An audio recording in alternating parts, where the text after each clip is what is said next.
I know it potentially feels like there's been so much conversation surrounding Trump and Russia that you're just beating a dead horse or our brains go silent. Think of the Russian connections around Donald Trump in terms of key players and moments. I am officially running for President of the United States. Please don't. When it comes to this breaking story, please don't. And there's a reason why. Remember The Wizard of Oz and how Toto sort of discovered the man behind the curtain? The guy going, pay no attention to the man behind the curtain, because of that big show that was out front that distracts us. 2 months later, a notable player enters, retired General Michael Flynn.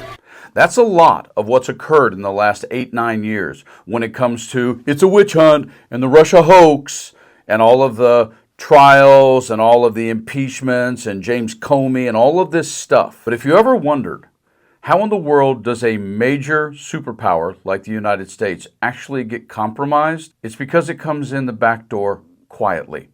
That's how. And in this breaking story, that is exactly what's been going on. And we obviously all know Trump's soft spot for Putin, kind of wanting to be him, and then also what I would call slack attitude towards those that are associated with Russia. And in this breaking story, you won't believe what has been allowed. And ironically, of all people, Elon Musk is the person who's now demanding for answers. And I'm going to show that story to you in just a few seconds. But you have to take a quick remembrance and connect a couple of dots before we get there. Take a look at this. New candidate Donald Trump meets Flynn in August to talk campaign ideas. That same month, a Russian company pays Flynn $11,000 for a speech. About 5 months later, Flynn is a top Trump advisor. For me, I would have been out the door and probably in jail. While on the Trump team, Flynn repeatedly communicates and meets with Russian Ambassador Sergei Kislyak. Even after it's announced he will be the national security advisor, and after Flynn is warned that U.S. intelligence believes Kislyak is a Russian operative. Flynn later will plead guilty to lying about those conversations to the FBI and the White House. Next key area, Donald Trump's business hopes in Russia. The real estate mogul himself first goes to Russia in 1987 to explore a possible hotel. His company tries again in 1996 and 2005. In 2013, after bringing his Miss Universe pageant to Moscow, Mr. Trump tweets to highly connected Russians that Trump Tower Moscow is next. This brings us to October 2015. I want to introduce our candidates. It's the day of candidate Trump's third presidential debate in Colorado. That same day, Mr. Trump signs a formal letter of intent to build a Trump Tower hotel in Moscow. Yeah, this is 1987 to present day, and that's exactly how China and how Russia works in terms of grooming and crafting and using tradecraft to get what they want quietly, not with the big show out front. Because this is what just happened, and Elon Musk, ironically, is absolutely right. Take a look at this story. Breaking news regarding Elon Musk and federal crimes. Posted on the platform X, Igor Sushko reminds America that Sergio Gore, who is currently the White House's personnel vetting chief in human resources. Sushko writes, Sergio Gore claims to have been born in Malta, but the Maltese government has no such birth record. People who knew him in Malta called him the Russian boy. Elon Musk responds with, he deliberately lied about where he was born on federal forms. That's a serious crime. He also added, he's a snake.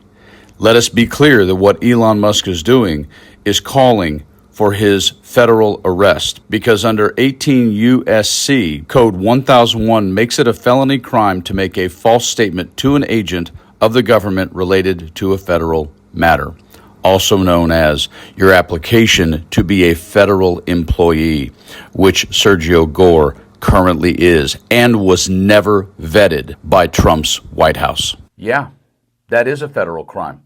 Yes, that is someone who lied, which is kind of sort of important. If you're going to be an employee inside the White House of the United States government vetting personnel and you yourself have not been vetted properly by the president's staff of the United States, who seems to have odd empathy and odd associations with Russia for 3.5 decades? And suddenly, this person, it turns out, lied about where they're from, when it's already now been proven he's actually from Saratov, Russia.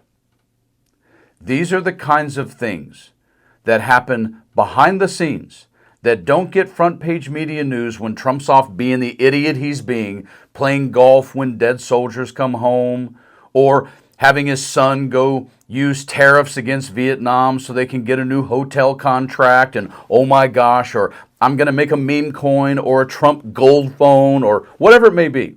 It makes no difference. That's the curtain and the show of the Wizard of Oz. And it's guys like this, it's things like this, where the metaphorical Toto has to come in and pull the curtain back. And I can only hope that our intelligent U.S. officials and the long arm of the law of this country actually do its job when it comes to the fact that Trump White House did not properly vet this man, and they essentially let somebody who could potentially be that quiet cancer that slowly destroys from the inside out of a government and makes you very open to compromise, because that person, based on the job they're doing, has access to find more weaknesses in people that an adversary like Russia will work to compromise. You guys have a good weekend. Stay freaking frosty.